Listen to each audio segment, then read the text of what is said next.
We got first and last names of 6 witches that are in our church. And you know what's strange? 3 of you are in this room right now.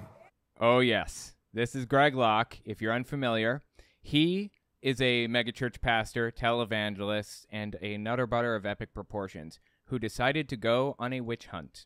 He went on a witch hunt for witches that he believes are hiding in his church to sabotage him, to ruin his life, to bring discord among his church members. Now, this is obviously completely fabricated. It's fabricated fear that only exists in his head. But that, doesn't really matter, apparently. So anyways, Greg Locke has been going on this weird little path for a while now toward this deep fear of witchcraft. He's convinced that there are witches among him that are trying to hurt him. And this video came out February 2022 originally. This is him really dedicating himself to the path of being obsessed with witchcraft and everything else. And deliverance ministry, exorcisms is what that means. Deliverance ministry is exorcisms. So anyways, yeah, he used to be just kind of a run-of-the-mill Republican pastor who's anti-gay, anti-abortion, kind of tired, but he said things that people liked hearing, so they he kept saying them because they liked listening. They'd come and he'd get a, million views on some stupid thing he said about the gay community. And apparently he liked the attention. But he's shifting gears, and I want to listen to his official Shifting Gears episode, his Shifting Gears sermon. As it turns out, Greg Locke deleted his most viral Facebook videos not too long ago. So he's really switching gears. He's switching to be like, a pastor that is absolutely obsessed with demon possession. He seems to believe that any ailment that you have, any issue in your life, including but not limited to high blood pressure, is the result of a demon and can be cured, including high blood pressure, by simply praying it away. That's all you got to do. Pray the high blood pressure away. Here's an example of what I'm talking about, where he believes that he can pray issues like that away. Now, I know what your doctor says, and I don't care what the news media says. I know what your doctor says. You know why some of you have demonic activity? You've given them legal authority because you believe the medical diagnosis. Huh? You believe the medical diagnosis. You say, well, Brother Locke, you're not a doctor. Nope, not even a nurse yet. I do have a PhD, preach hellfire damnation every time I can, but I'm going to tell you something. Some of you have given the devil legal authority and grounds and rights to your life because you believe the medical diagnosis when a doctor looks you in the face and says, well, what you have is bipolar disorder. What you have is a spirit that needs to be cast out so you can have some peace is what you got.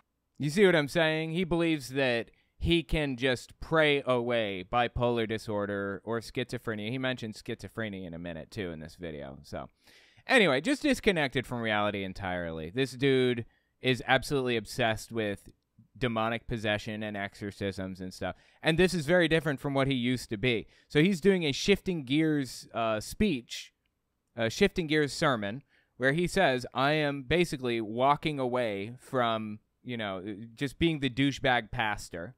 And I am switching over to full-blown deliverance, exorcism ministry stuff.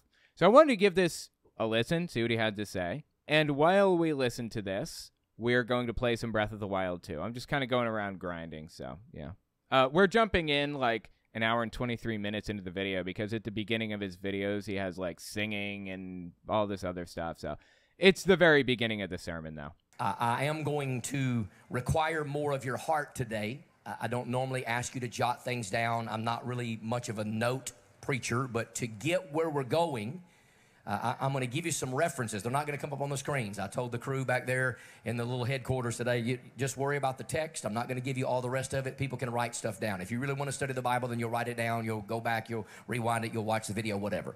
And so I want your hearts to be prepared for the direction that we're going to go today. So it sounds like it's going to be serious, right? It sounds like he's really changing the way that he views things. And he isn't exactly sure how his audience is going to take it. That's what it seems like to me. It's a regular message. It's a regular teaching, preaching sermon from Pastor Locke, but this is a shift gear message. Most of you know that our church has been in a miraculous transition, not just for the last 3.5 years. I mean, we've been in full-blown revival for the last 3.5 years, and that's not just about crowds and, 9,000 baptisms and all that. That's fun, and that's okay.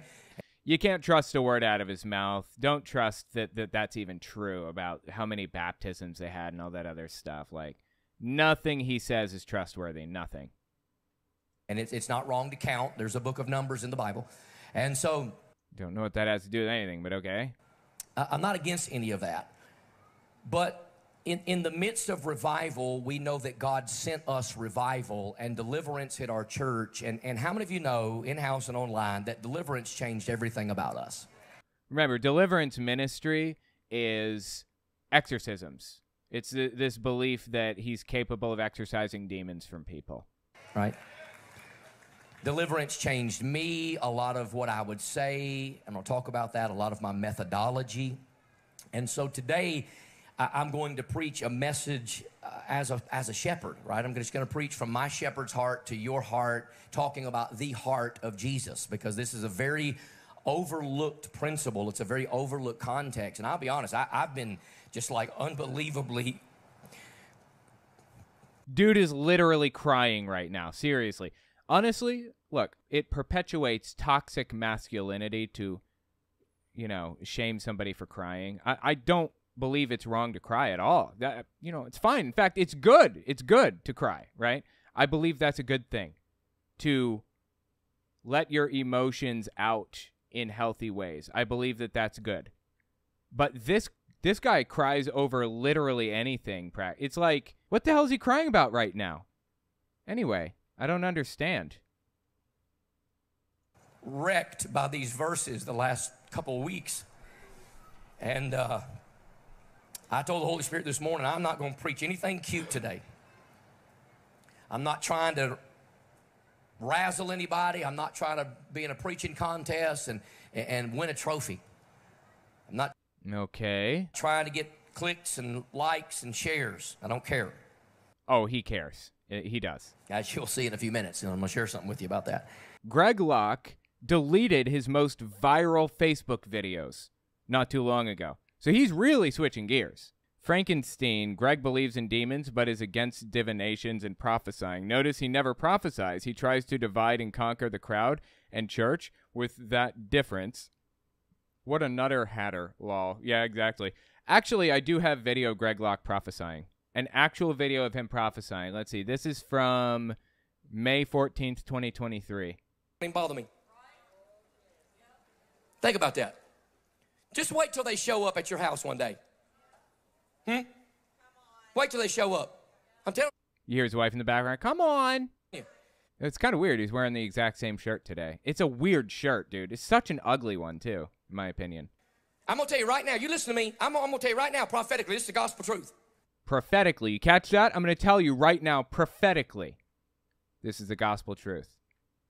And for what it's worth, I read his book on air, on stream. If you want to listen to the whole breakdown of it, it's on my Telltale Reads YouTube channel. He prophesied. He did actually prophesy something about a tree in the book of Ezekiel. I don't even remember now, but it's in there somewhere. And he does prophesy from time to time. It's just very uncommon. Seems to me. Anyway, thank you for the super chat. I appreciate that. It's pretty interesting. You're right, though, that he claims to not be a prophet and divides people on that and claims that prophecy is blah, blah, blah, whatever. But don't let him slip it past you. He prophesies. He does. Don't let him pretend otherwise, as he tries to. He just does it in a more... he just does it less often and tries to cover it up and pretend whatever when he does, anyway. So anyways, yeah, Greg Locke does claim to be prophetic. He just likes to deny it, that's all.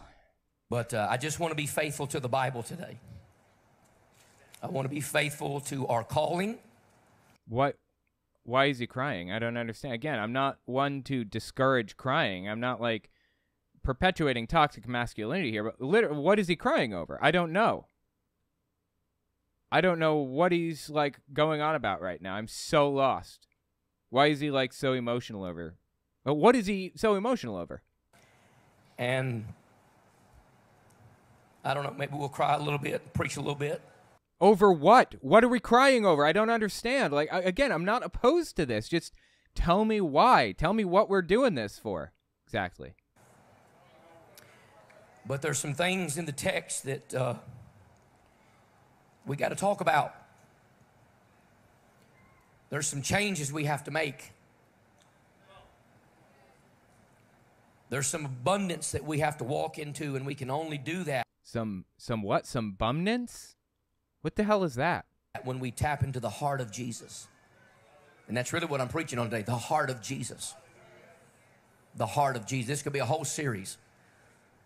And so could be or is going to be. we're going to pray, and then I'm going to lead up to Matthew chapter 11. But I got to give you some context. I give you some meat and potatoes theologically before we get there.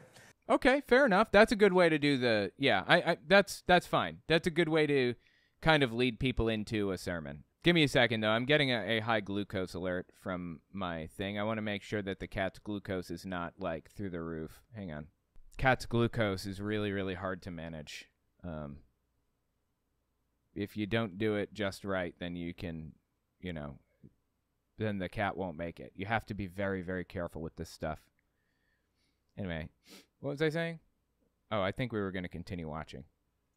Lord, bless the word of the Lord to our hearts, both in this room and to those that are watching now, and we'll No, he's giving this prayer thing. Okay. watch later. Lord, this may not be the most cute, fantastical, bombastic sermon I've ever preached, but I pray that it would be one of the top 3 transitional sermons that's ever been preached from this platform. One of the top 3 most transitional.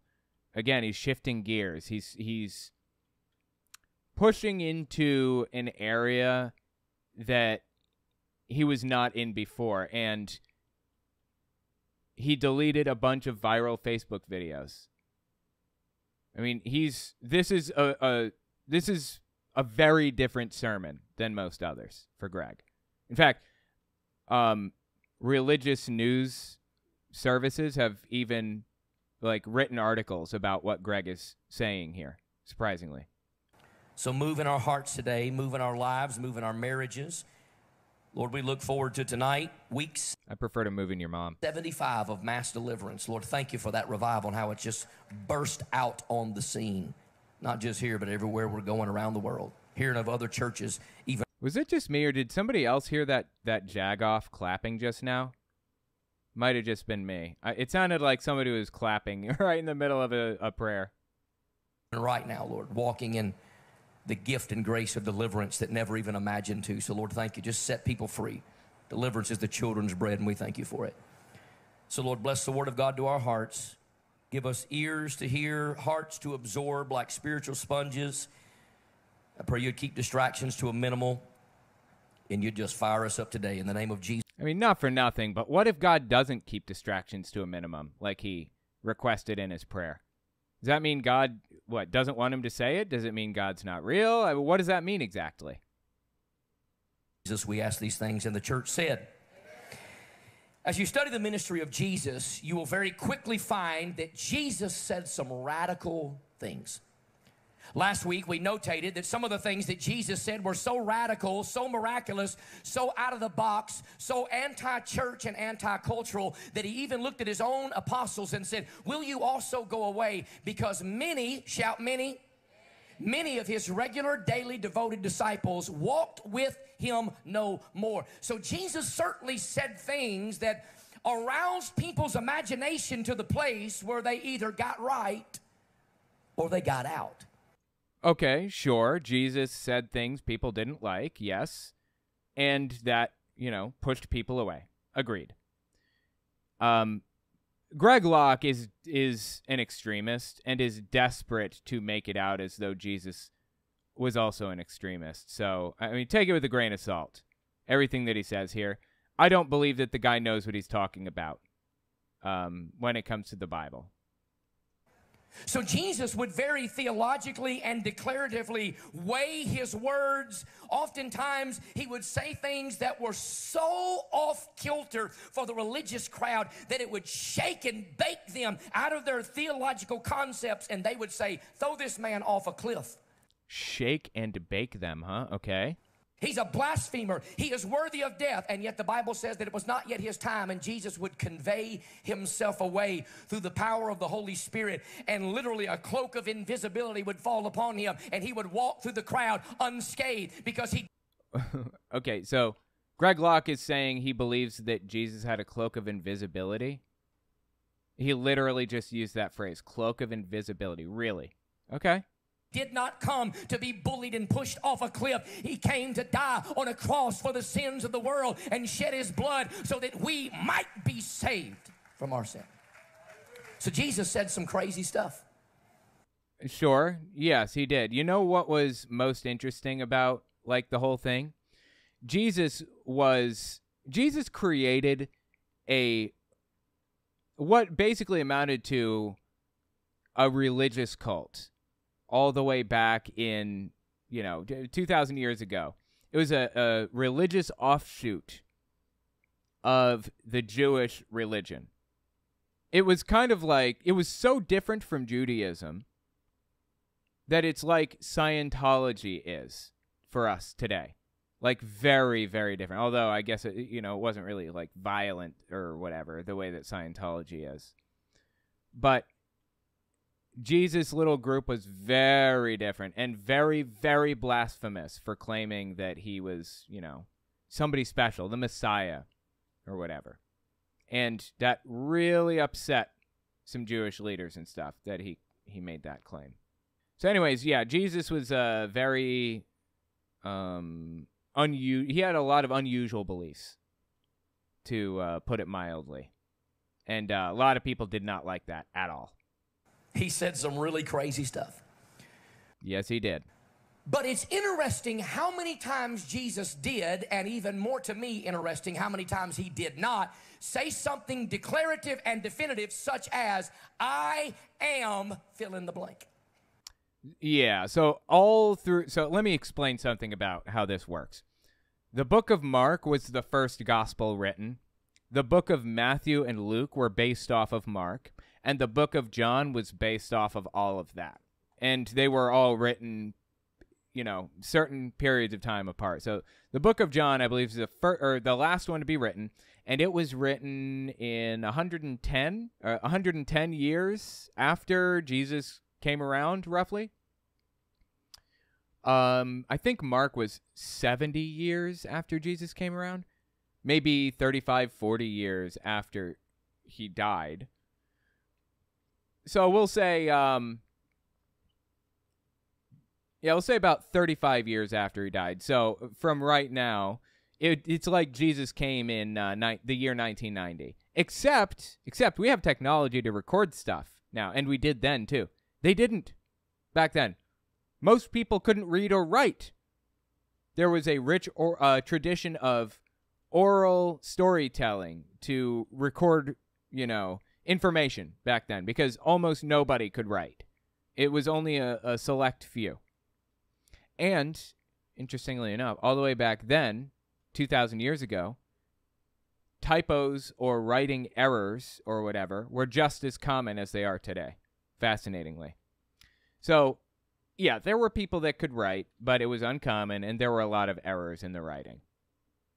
There were a number of different errors when the Bible's being written, because they didn't have typewriters, of course, so they didn't have, the printing press. So they had to take the book and write it by hand if they wanted to create a copy. They would write it all by hand. So we have like 16 versions of the book of Mark, or some crazy number. I don't know exactly how many it is.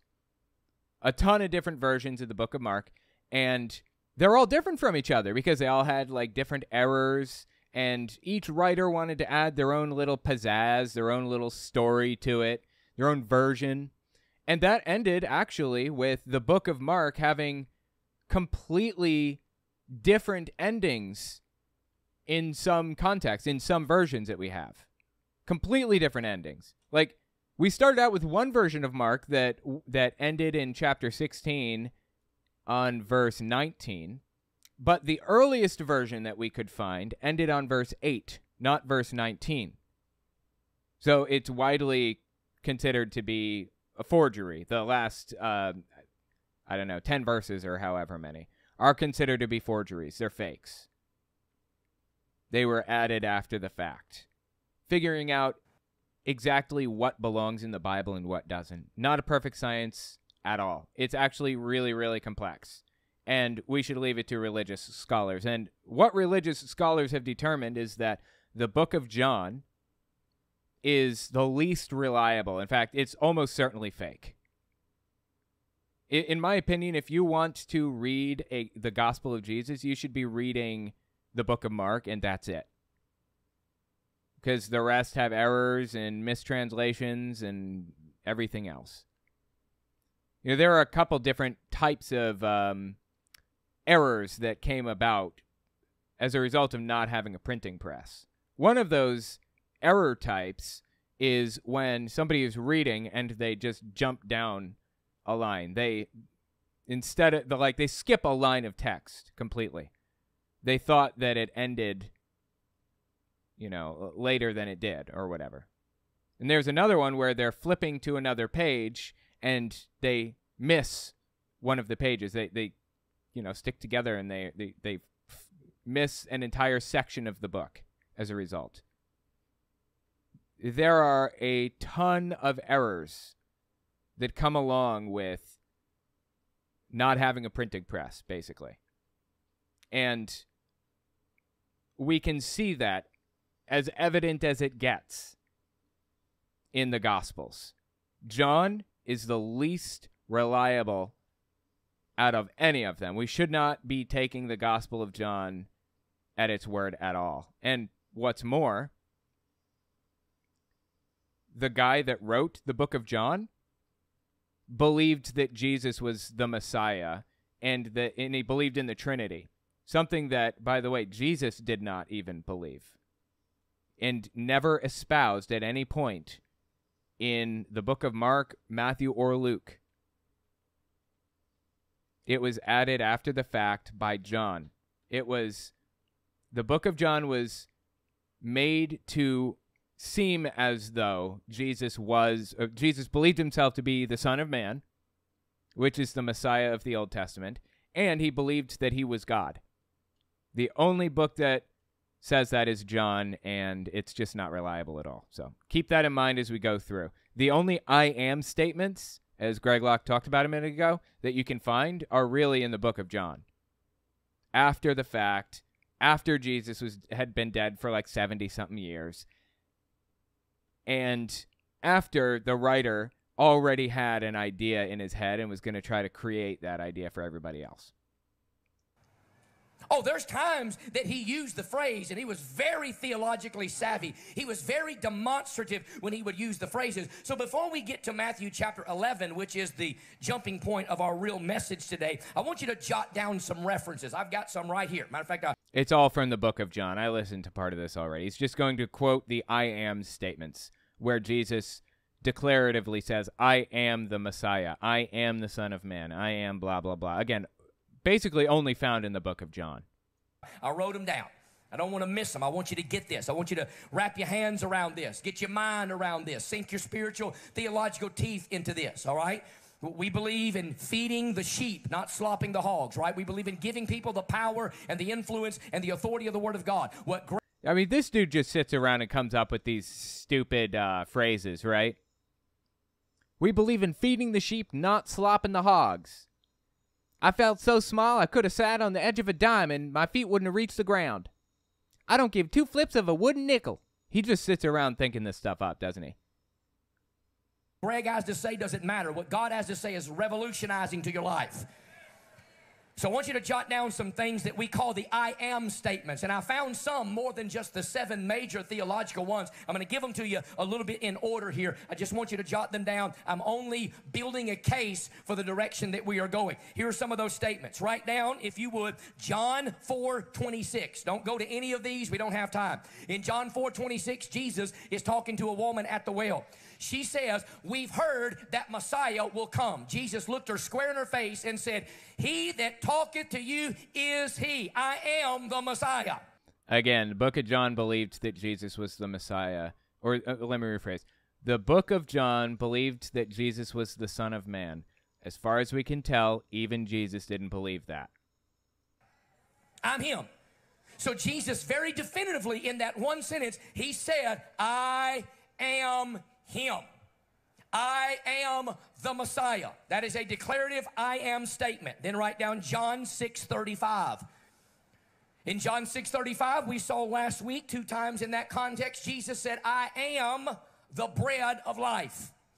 I'm greater than Moses. I'm greater than the manna in the wilderness. I am the bread of life. Remember, all this stuff is in the book of John, the book that was written 70 years after the fact, at least 30 years after the others. That is a long time after them, right? That's a long wait. And they espoused things that even Jesus did not believe about himself. So it's extremely questionable if what, was said in the book of John is even real. Eat of me and you shall live. We talked about that last week. John 8:12. Jesus very plainly said, I am the light of the world. Now, I know that we are illuminations of that light. Matthew 5:16, a city that is set on a hill cannot be hid. Let your light so therefore shine. The light that we shine is reflective light. We reflect the fact that he is the light of the world that shines and beams through us. If that makes sense, say amen. So John 8:12, he is the light of this world. John 8:23, Jesus said, I am not of this world. He made a definitive statement as to where he was from, what he was, and what he was not. Jesus only said, I am, a handful of times. I've given them to you right now. Right. He only said it a handful of times in the book of John, which I'm very confident was completely fake. Study Matthew, Mark, Luke, John, and you'll notate 98% of them all come out of John because John is the most theological of the 4 Gospels. Actually, it's the most fake of the 4 Gospels. Matthew, Mark, and Luke, yeah, they're theological, but they're very practical. They're what we call the synoptic Gospels. That's a big fancy word that basically means the same message. That's why Matthew, Mark, Luke, and John all talk about the same results, the same messages, the same miracles, the same people. John. If you're religious and you still don't believe me about the book of John, let me give you this one. Scholars largely have come to the conclusion that there are actually some stories in the book of John that are 100% completely fake. Things that never happened. You know that story about Jesus, being tested and asked the question, should we put her to death, the adulteress, I think she was, and he says, he who's without sin should cast the first stone? That's fake. That story never took place. It's fabricated. It's made up. It was created in an effort to send a very specific message to people. Not real. The book of John has a ton of fake stories in it. Which stories are not fake are already told in the book of Mark. So, why even put it down? It was intentionally written, the book of John was, to give people a very specific idea of who Jesus was that was not representative of reality.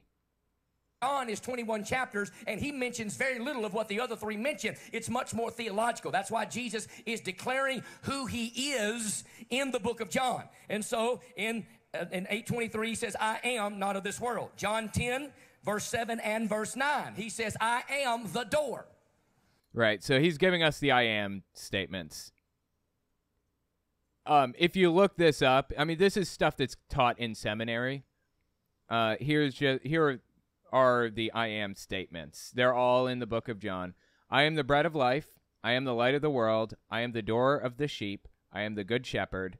I am the resurrection and the life. I am the way, the truth, and the life. And finally, I am the true vine. Those are the declarative I am statements. that Greg Locke's talking about, all in the book of John. I am the door. I'm the gateway to God's glory. I'm the doorway to deliverance. I'm the highway to holiness, right? I'm the roadway to righteousness. He said, I am the door.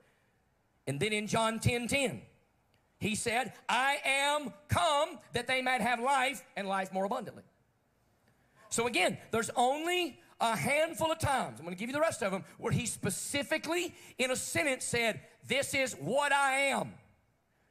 This is who I am. Yeah, in the book of Mark, they asked him, do you believe that you're the Messiah? And Jesus would be really dodgy and say, who do you think that I am? Who do they say that I am? You know, he would ask questions. He wouldn't actually come out and say it. But in the book of John, he does say it in similar stories. What?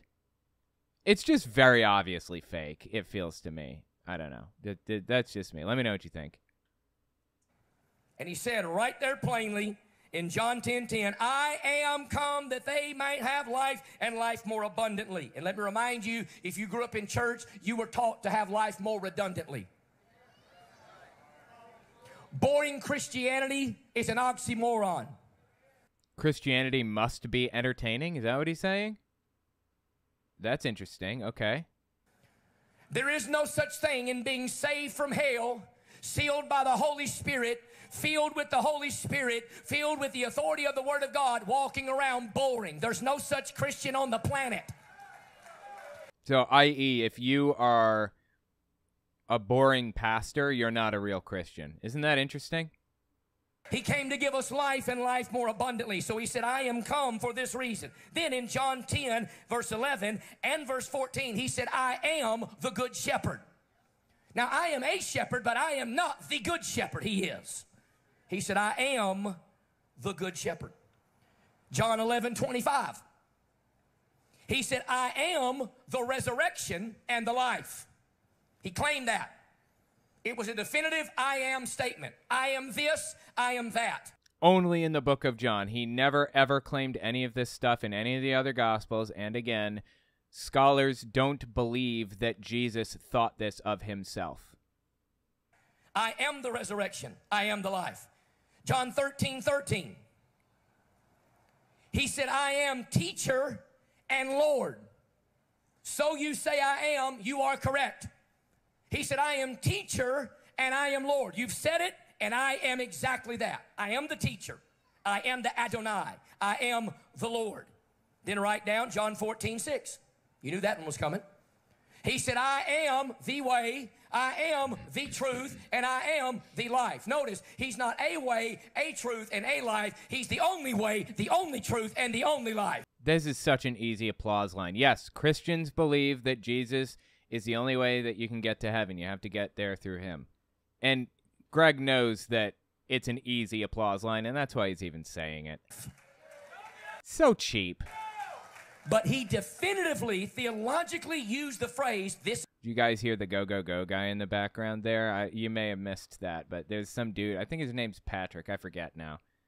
He lives on or near the property, and he just yells, go, go, go. I just don't know why he picked that phrase. Why didn't he pick, yeah, Greg Locke, or we love Jesus, or you're so right? Why did he pick go, go, go? What does it mean? I am the truth, and I am the life. Notice, he's not a way, a truth, and a life. He's the only way, the only truth, and the only life. You hear it? There he is, the go, go, go guy. Jesus, dude. But he definitively, theologically used the phrase, this is what I am. I am these things. Only in the book of John. Well, John 15, verse 1. Right there, I'm just giving you a little crash course. He said, I am the true vine. Yeah, I don't know what that means or what context was behind it. It doesn't really make any sense, but only in the book of John. I am the true vine. He is the source of spiritual nutrition.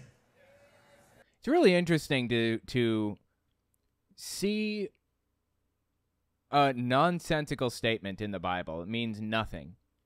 And watch pastors create meaning out of that nonsense. It's really fascinating to watch, right? And they're really good at it. Honestly, humans are good at pattern recognition. even when that pattern is not there. Or even when it's fake. Like that famously, that face on Mars. I don't know if you guys remember that. Back in the 80s or 90s, you got high-res pictures of Mars, and people thought that they saw a face. It was just a mountain range the whole time. You know, we will find meaning in nonsense at any cost. Grow in grace and in the knowledge of our Lord and Savior Jesus Christ. 2 Peter 3:18. How do you get the knowledge? You get connected to the vine. Who's the vine? Your pastor, your husband, your wife? No, the vine is Jesus. He said, I am the true vine. He said it plainly, I am. Again, it's like a nonsensical thing to say. I am the true vine. What the hell does that mean? It means nothing. The true vine. In John 18, verses 5 through 6. The crooks came to test Jesus in the garden. And they said, Art thou Jesus of Nazareth? He said, and I quote, I am he. And the book says they fell over backwards in the glory of God. They asked if he was Jesus, and he said yes. Wasn't that his name? Like, why would this be so, like, jarring or crazy? I don't understand. Fell over backwards when he simply said, oh yeah, I am him. Revelation 1, verse 8 and 11. In red letters, he says to John the Revelator, I am Alpha and Omega. Wait, did he say in the book of Revelation? I think that's what he said, right? This is a good time to talk about it if that's what he said. Let me see. Revelation 1. Yes, he was talking about Revelation. Fascinating. Okay, let me tell you something about the book of Revelation. To my knowledge, it's widely accepted that the book of Revelation was about Nero and the fall of Rome and stuff like that.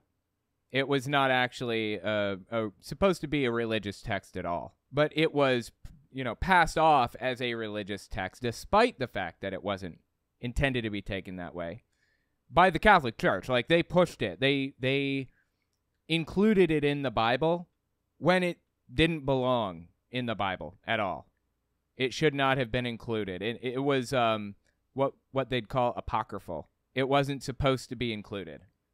But somehow it made the cut, generations, centuries, maybe even millennia ago, when the Catholic Church was deciding what belongs in the Bible. They chose the book of Revelation to insert in there. And as a result, we've got nutter butters like Greg Locke saying stuff like this, quoting it and using it to build their theology, fascinatingly. If you guys don't know Bart Ehrman, he is considered to be one of the world's foremost scholars on the Bible. He started out, I'm not one to defend another man's reputation, but to my understanding, Bart Ehrman started out trying to prove that Jesus was real and that the gospel was real and correct and all that stuff. And, as he went through his, he got a PhD in the field. As he went through his PhD program, he quickly found out that it's not inerrant the way that he believed that it was, basically. He kind of felt cheated from my understanding. So anyways, he just kind of walked away from the Bible, doesn't really believe it anymore, to my knowledge. And he went on to write about it, to talk about various different subjects. Now, this subject I want to talk about is the one that Greg Locke is bringing up right now, which is the book of Revelation. The book of Revelation was originally about Nero, not about Jesus and all this apocalyptic stuff. There were different genres of writing back then. Like today we've got comedy and romance and, fantasy and sci-fi. Those are different genres, right? Well, back then they had the apocalyptic genre. And that's what the book of Revelation was. They had this genre for, among other reasons, avoiding accountability so that they could criticize political leaders and not be killed for it, basically, which is totally fair. When it named the mark of the beast, the evil character, the thing that, this book was really about, it says the mark of the beast is 666. That was the indication that it was about Nero. Let's just kind of glance through Bart Ehrman's blog post on the subject. In order to explain my views of the lake of fire in the book of Revelation, the destination for everyone who is not a believer in Jesus, I've started to point out that much of the book is to be taken symbolically, not literally, as the author himself suggests. My eventual point is that the author is not giving a literal description of how most people who have ever lived will spend eternity swimming in a lake of fire. In my last post, I began my discussion of symbolism by focusing on the image of the whore of Babylon, who sits on a horrible beast as described in chapter 17. Oh my God, dude, Jehovah's Witnesses have a deeply haunting image of this. It's something you can't forget when you're little. When you see this stuff, it's like, it's so disturbing. So this is the original. This is the one that I saw when I was little. The whore of Babylon sitting on, or the harlot is what they called it. Jehovah's Witnesses, sitting on the back of, Babylon the Great, the wild beast or whatever the hell, drinking the blood of innocents or something. I don't have any idea what she's doing. And here's an updated image of it right here. Interesting, right? Really disturbing imagery, but beautiful artwork. My God, has Christianity produced some truly fascinating and incredible artwork. So anyways, yeah, that's the whore of Babylon according to Jehovah's Witnesses. Let's keep reading Ehrman's blog here. So he's talking about the whore of Babylon who sits on the horrible beast as described in chapter 17. The careful reader of Revelation will recognize that this beast in chapter 17 has already appeared in chapter 13. There, we are told of a beast rising out of the sea, again with 10 horns and 7 heads. Moreover, the whole earth followed the beast, worshiping it. The beast in this earlier chapter is said to be haughty and blasphemous. Boy, that's a word you don't hear often outside of Christianity, right? Haughty. And obeisance. Not obedience, but obeisance. That's another word you hear, only in religious contexts. So it's supposed to be haughty and blasphemous and to have waged war on the saints. This is Rome, the embodiment of Satan, persecuting Christians. At the end of the chapter comes the most famous cryptic statement of the entire book as the author reveals the identity of the beast. This calls for wisdom. Let anyone with understanding calculate the number of the beast, for it is the number of a person. The number is 666. Revelation 13:8. It's interesting that in some manuscripts of Revelation, we're told that the number of the beast is 616 rather than 666. How are we to explain all this? Yeah, so again, they didn't have a printing press, so they had to write it down. They had to copy it by hand if they wanted to have multiple copies of this book.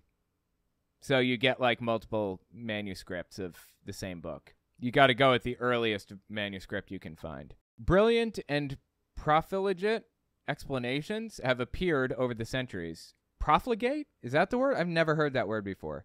Brilliant and profligate explanations have appeared over the centuries, readers of each generation claiming that this Antichrist figure has arisen in their own day, with authors in the century past loudly proclaiming their evidence that in fact it refers to Hitler, Mussolini, Pope Paul VI, Henry Kissinger, or Saddam Hussein. But this author was writing for his own day, not for modern times, and the symbolism he uses makes best sense for his own context. Yeah, Jesus' followers believed that he was going to return in their day. It made no sense for him to have died when he did.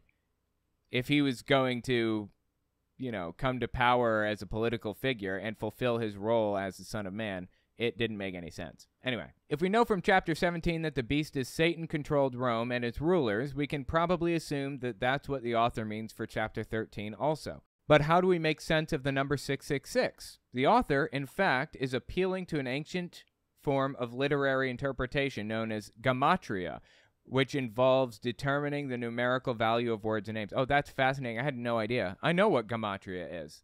I did not realize that that's how, what that was all about. Oh, that's super interesting. Oh, my God. In ancient languages such as Greek and Hebrew, the letters of the alphabet served also as numerals, so that, for example, in Greek, 1 was represented by alpha, 2 by beta, and so on.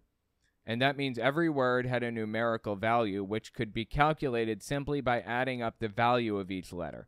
The author of Revelation is indicating that the beast is a person whose name has a numerical value of 666, or 616. That is extremely fascinating. I had no idea. It's said by, people who do gematria, usually Jewish people, that Hebrew is the only language that it works for, though, because Hebrew is the original language. So if you're trying to do a gematria with Greek or English or whatever, it's just nonsense. QAnoners do gematria a lot. as a matter of fact. And I've actually talked to a lot of Jewish followers and listeners about this.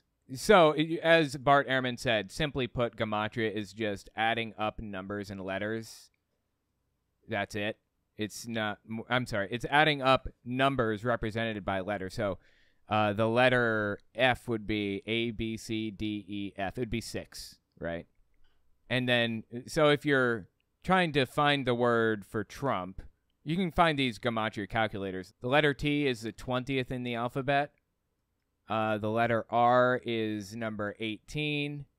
So you just add 20 to 18, which is 38. U is 21. So 38 plus 21 is, 59, right? That's how you go about the process of calculating a gematria in English. But again, it shouldn't be done in English, apparently. I think Jewish people in, America who speak English, or I think Jewish people who speak English do gematria in English. It's just a fun little thing. Like, it's usually for like bar mitzvah boys, it's a cute little moral phrase or whatever for fun stuff. It's not supposed to be taken as prophecy. Anyways, listen to this. This is at a Trump rally in Ohio, and this was from 2022, April 23rd, 2022. They're QAnoners, by the by. Okay, first of all, y'all are so cute. I love the outfits. I would like detailed explanations on every single shirt. Ready, set, go. Right? So, living, and we know living. So they got Princess Diana and a couple of other people in here. Ruling the world, and you don't take down evil by being quiet or silent, right? So people need to understand who they are. Do they look like them today? No. You think Princess Diana is still alive? Absolutely, 100%. Do you? I didn't, but maybe you have something that you know that I don't know. No, these people don't know anything. Well, God speaks to us, right? There's ways that we can figure these things out. So if people start learning, ooh, here it comes. ABC 1, 2, 3, which Michael Jackson talked about how many years ago, right? And he sang about. So when people start understanding gematria, there you go. It's gematria. Start understanding the numbers. A equals 1, B equals 2, C equals 3. They understand how words work, sentences. Yeah, so anyways, I have 1,000 examples of Trump supporters getting into gematria because it's a QAnon thing. And they use Michael Jackson's song, what is it? Easy as ABC? I don't know what the name of the song is. Anyways, they use that as the basis to claim that gematria is real. Here's another example of a QAnoner, a negative 48er, which is like an extreme QAnoner. Tell us about it. What is negative 48? Okay, well, negative 48 is Michael Brian Protzman. Dude, I love the guy's sunglasses, though, right? Look at these bad boys. That's fantastic. The name negative 48 is, so 48 is the word evil spelled out in a gematria. The negative of that would be, negative 48 is the opposite of evil. That's where they got their name. He is teaching gematria. Michael Jackson sang about it. A, B, C, easy as 1, 2, 3. See, I mean, it's a hardcore QAnon belief. Like, they deeply, deeply believe that gematria is, like, part of the whole system, They deeply believe that, like, the deep state can't help but, like, speak in gematria or some other nonsense and reveal their true interests. Because, of course, the deep state is Jewish, right? The big evil bad guys are all Jewish. Here's another example, just one more I'll give you. This is Mark Taylor. He calls himself the firefighter prophet because he was supposedly one of the first people to prophesy that Donald Trump would be president. And, they believe that he's the Messiah ultimately, too. They're even calling it the Biden vaccine. Oh, this is before the vaccine came out, and they were upset that Biden was going to get credit and not Donald Trump. It's just embarrassing, man. And isn't it interesting? They wait till a week after the election to announce they have a vaccine. Right. So this is Erskine, I think his name is, Erskine Radio Show. Mark Taylor comes on next. This has been set up from the very beginning from the Democrats. That's him. Whether it was trying to hurt Trump with the COVID, whether it was trying to hurt him with this or that. I mean, there's so many different things. The vaccine, I tell people, if you were listening to Trump back in the COVID times, back in the COVID times. This is from 2020. This is November 2020. He's just back in the COVID times. Those press conferences, Trump's 10 steps ahead of everybody. And when you listen to him speak, every time that he would say the word COVID, switch that out with the word cabal. Mm-hmm. Every time that he says, what is the cure? The vaccine. What is the vaccine? We, the people in the military. when they go in and they start arresting these people. I think he was giving code out a lot of times to the people, because there's always more than one depth of revelation to what he says. Do you catch that word he just used? He said there's always one more depth of revelation to what Donald Trump says. Revelation. Because he believes Trump to be the Messiah. He's so much far ahead of the game. So No, he's not. You're just reading into his actions. He's actually an idiot. Vaccine is the cure for what? The cabal. By the way, the word cabal even comes from, it has Jewish roots. It came from the word Kabbalah, which is like Jewish mystic practices or whatever. Like Jewish witchcraft or something, from my understanding. It came from the word Kabbalah. Isn't that fascinating? That's what's going to happen, I believe, when they release the vaccine. We're going to go with corona. It's called the coronavirus. Here you go. Listen to this. Now, if you go with corona, C-O-R-O-N-A, 6 letters. C is the third letter in the alphabet. O is the 15th letter.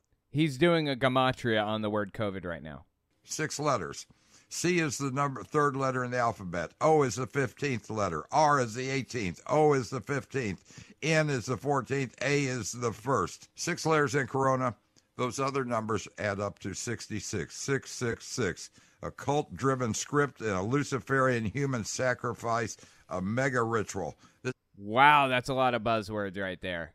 This is what Satan uses, and that's it. 666, corona. Is that coincidence? I don't buy coincidence. Do you? No. Oh, God, it's just painful, dude. So anyways, these people are obsessed with gematria and this secret whatever. So, yeah, that's apparently what was happening in the book of Revelation. I did not realize that it was gematria that was used to calculate that. That's fascinating, actually.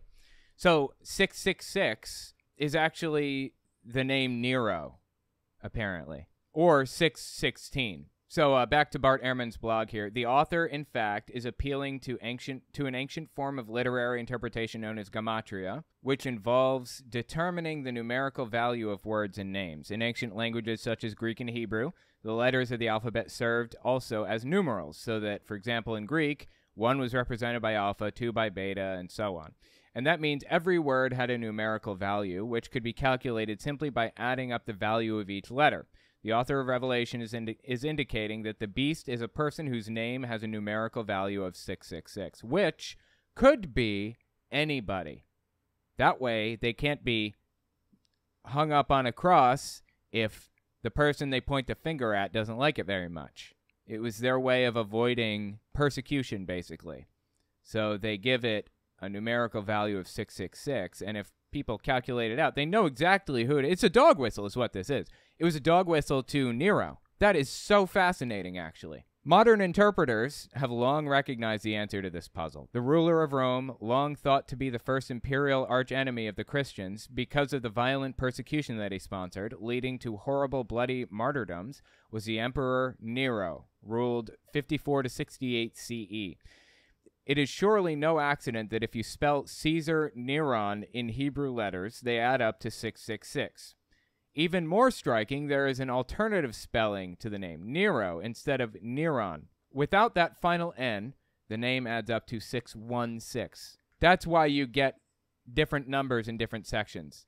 Nero is 616, Emperor Neron is 666. Wow, that's fascinating. When the author of Revelation describes both the beast rising out of the sea and the whore of Babylon, he's not speaking of a literal beast or a literal prostitute. He's using these images symbolically to refer interchangeably to the city and empire of Rome and its rulers. In short, the key to interpreting the book of Revelation is to recognize its symbols for what they are.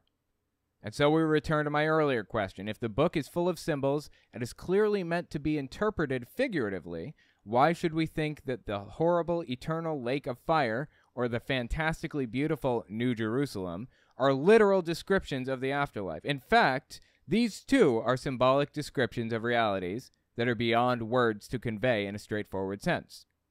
My thesis, this is Bart Ehrman's thesis, I guess, is that the lake of fire is a symbolic description not of eternal torment awaiting sinners, but of their ultimate annihilation for all time, with no hope of life ever after. That's what Jehovah's Witnesses believe. The New Jerusalem refers to the unimaginable utopian existence the followers of Jesus will receive in the life to come, i.e. heaven.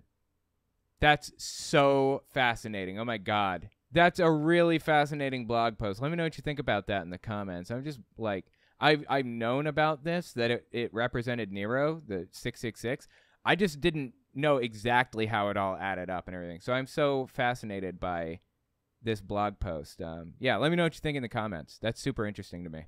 Back to what I was saying about Greg Locke here, and we're going to switch back to Breath of the Wild 2. So what Greg Locke was saying, he was giving his interpretation, if you're just jumping into this. He's giving his interpretation of the book of Revelation, which was very clearly not about what everybody seems to think that it was about. Like, it's a complete misunderstanding of the context and the meaning and the everything. But Greg knows best, of course, right? So, verse 8 and 11. In red letters, he says to John the Revelator, I am Alpha and Omega, the beginning and the end, the first and the last. That's an I am statement. I am Alpha. I am Omega. Now let me give you an Old Testament. So what he just did, he just said in the book of Revelation, Jesus says, I am the Alpha and the Omega. No. God said, I am the Alpha and the Omega in the book of Revelation, not Jesus.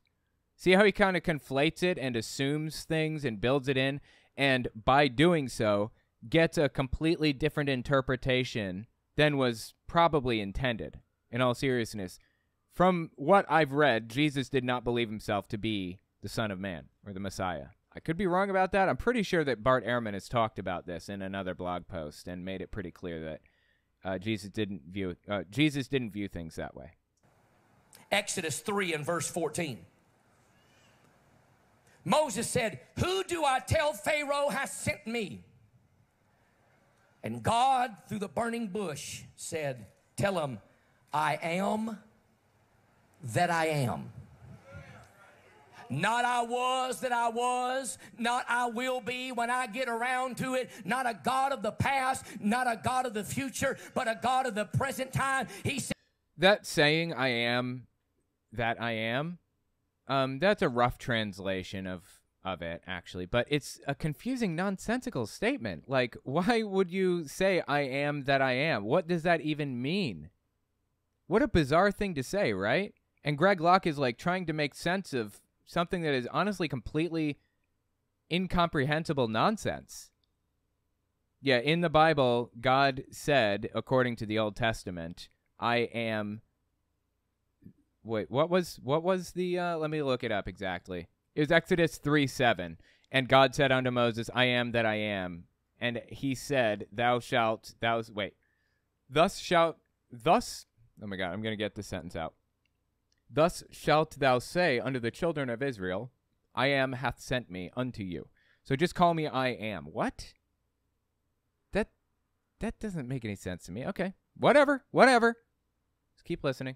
Said, I am that I am. Tell him that I am has sent you. Why is that important? Because last one, I want you to write down John 8:58. Because in John 8:58, after, by the way, verse 44, when he told the Pharisees, you're churched, but you're of the devil, your father. Pharisees, by the way, were a religious cult at the time. I don't know if you guys were familiar with that, but when I went back and read the Bible, I came to realize that the Pharisees were a religious cult, and they were kind of battling with Jesus, who was starting his own religious cult, and they didn't really like that he was trying to start his own. Kind of fascinating, actually.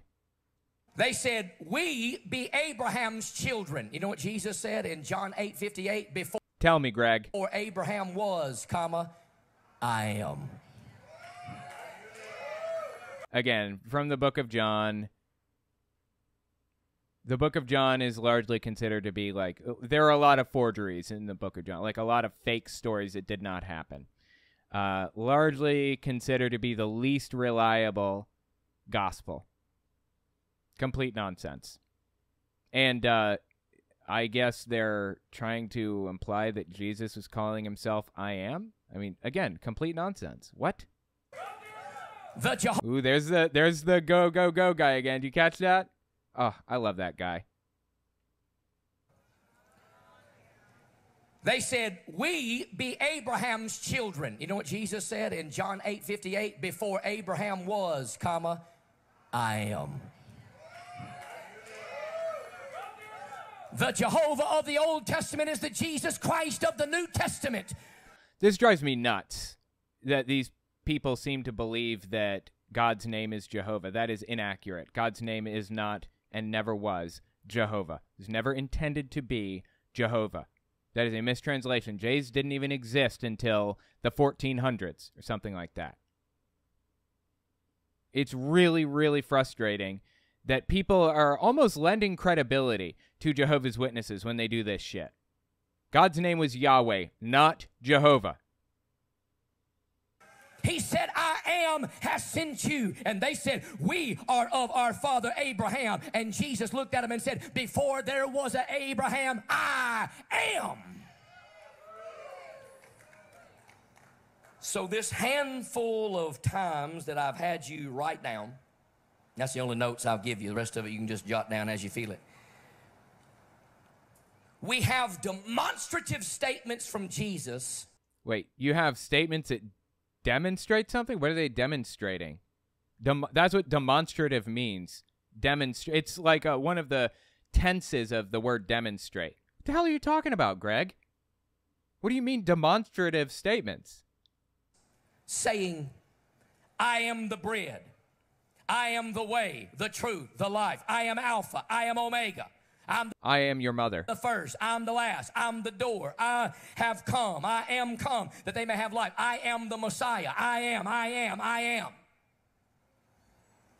There's two things about that you need to grab a hold of, and it shook me when I realized this.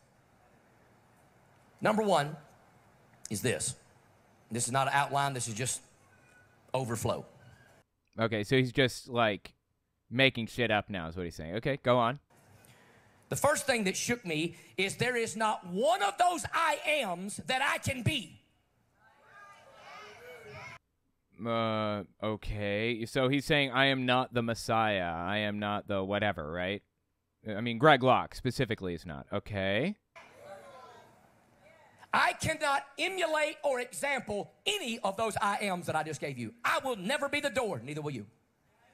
I am not the way. I am not the truth. I am not the life. There is not one of those things that Jesus said, this is what I am, therefore you should be that too. He knows that there's no way we can be what he is in that context. Like, what the hell is the point here? What is he getting at? Well, you're right about God's name not being Jehovah. I see it like the evolution of any name. Like, Peter is Piotr or Pedro in other languages, but I guess I can understand why it triggers you. But yeah, it's very annoying. I don't like it. It's not God's name. And what's more, yeah, I get, like, Jesus has a J in it also, right? And like I said, J's didn't exist back then. So, you know, if people are okay with using Jesus, they should be okay with using Yahweh. Like, I kind of get the idea. I get the point and the sentiment, the feelings that people have about that or whatever. But, yeah, it deeply triggers me because it was the name coming about in the first place was the direct result of the name passing through Germanic regions and morphing and changing. Yeah, language changes and grows and builds and morphs into something different that it was not before, right? I get that, but this specific name lends credibility to Jehovah's Witnesses' interpretation of the Bible, for one thing, and for another thing, is actually incorrect. If you wanted to be correct about even Jesus' name, you would use Yeshua, not Jesus.